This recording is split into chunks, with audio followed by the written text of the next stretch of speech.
La nostra recomanació és, en un principi, si estàs cridada a treballar, hauries si eres sobretot si són de centres privats, hauríeu d'acudir i en posterioritat fer alguna actuació de caràcter, tindre alguna denúncia a les autoritats pertinents. Per suposat que el sindicat estarà a la vostra disposició, això sí, telemàticament, mentre dure tot aquest estat d'alarma, per a poder-lo fer, estudiar bé jurídicament quines són la manera de poder-lo arbitrar i interposar-la.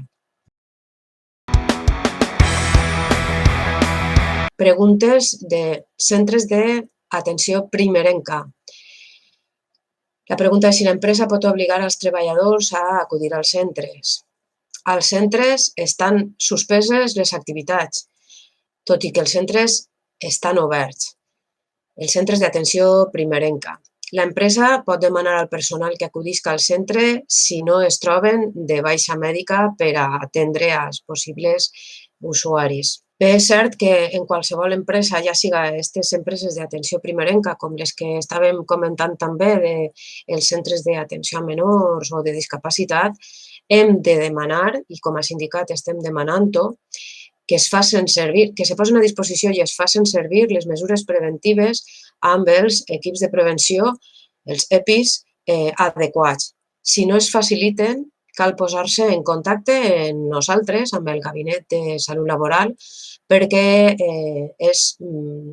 són imprescindibles per a poder atendre a qualsevol tipus d'usuaris.